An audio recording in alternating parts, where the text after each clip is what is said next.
Hello, my name is Trishna Pandey and I'm here to talk to you about public speaking skills. We will be doing small snippets of videos, maybe like 10-minute to 12-minute videos, which will talk about different aspects of public speaking as we have developed it from Tripti Coaching. So to start with, today we will be taking up this topic about presentation skills and public speaking skills and how we really differentiate it. For the matter of development, usually it's a good idea to give name or label to something so that we can define it and then we can learn it. So that is what this is going to be about. So when we look at public speaking skills worldwide, we look at things like gestures, body language, facial expressions, voice modulation, and the whole end game for that is really confidence, right? So the idea is that if you're able to take up the stage, the center stage, and we're able to come across confident, we overcome one of the biggest fears that exists on the planet Earth, and that's what public speaking is all about. A lot of us pursue public speaking skills thinking that once we overcome this fear, we are also becoming confident speakers, not just on stage but also at a personal level. And that's the understanding with which we get into public speaking, which is great. And it is a must as well. Having said that, I look at these as presentation skills personally, and this is required for what I believe is public speaking skills. So, to me, public speaking skills are something much deeper. So, presentation could be anything under the sun. I could really have a topic that's given to me on the previous day, and I could work on that. I could put up a PPT and I could give an awesome presentation the next day. Having said that, public speaking is something which goes much deeper for me.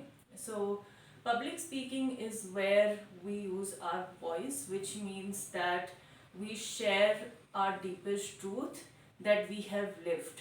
And if we want to influence or impact or touch somebody else's life, that is absolutely a must as far as I'm concerned. So these are something as I've shared in my previous videos have drawn from personal experiences. I do not look at challenging anyone, and I'm not trying to redefine public speaking that exists in public today. Having said that, I would, for my benefit and the benefit of my audience and the benefit of people who are learning from me, I would like to differentiate these things so that these skills can actually be developed and create an understanding. So once there is an understanding, then we can identify those skills within us, and then we can replicate this over and over again to be more successful in the worldly sense, as we call it, right? So let's jump right into it. So what is public speaking when it goes deeper, and what do we mean when we say we speak our own truth? So essentially, I feel that public speaking is a space where people come to receive something, and when we dip deep inside of us and we look at the life experiences that we've had in our lives, and we draw learning from that, which we share in this public forum or this public space. So it's a space where we really let our guards down, we open up, and we give something unconditionally. We make a contribution without expecting anything in return. And when that happens, when we're truly vulnerable and open, what also happens is the audience starts to reflect that they open up and they receive, right? So, public speaking, if public speaking is that kind of a space, how do we see this space really making an impact on an audience? How does the audience really benefit?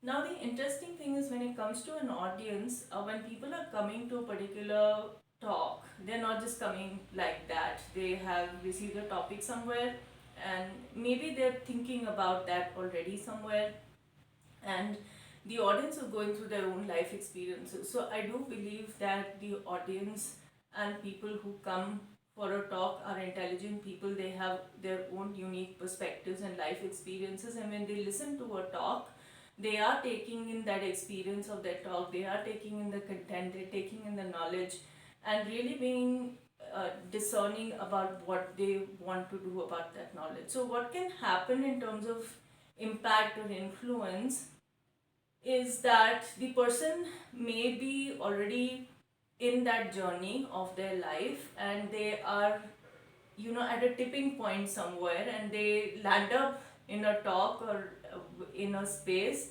where they're already ready to take that turning.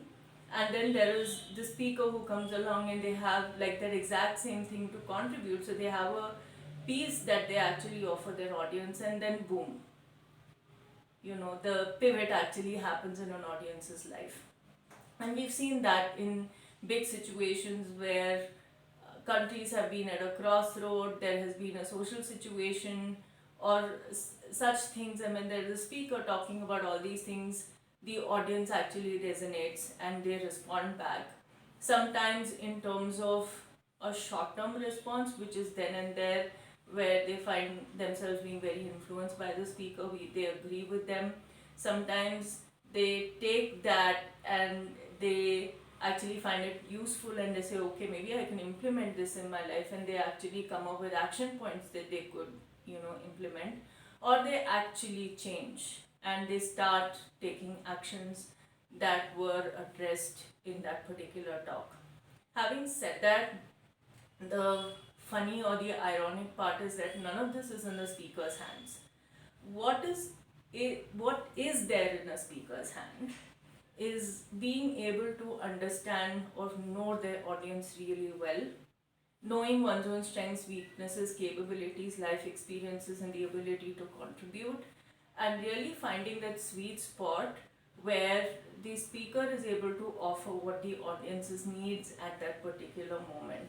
And even a 5 or a 10-minute speech can be extremely impactful as far as the audience is concerned. So that's what happens as far as a tipping point is concerned.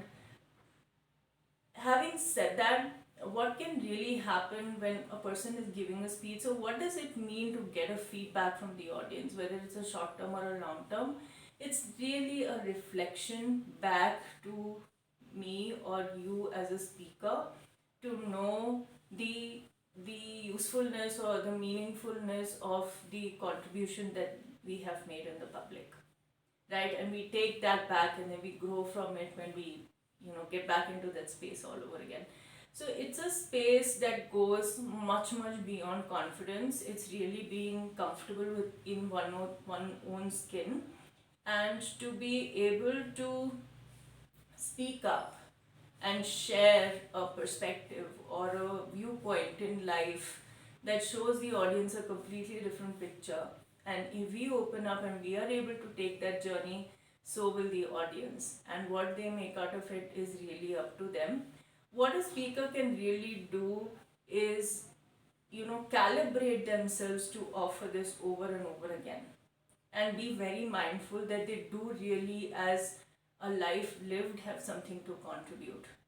So going beyond skills, I don't call this skills, but I call this really a repertoire, public speaking repertoire, where it's, inclusive of one's attitude, one's approach, one's introspection, one's being, one's presence, one's presentation, and all of these things that actually culminate into one speaking event where they connect with the audience and they share something.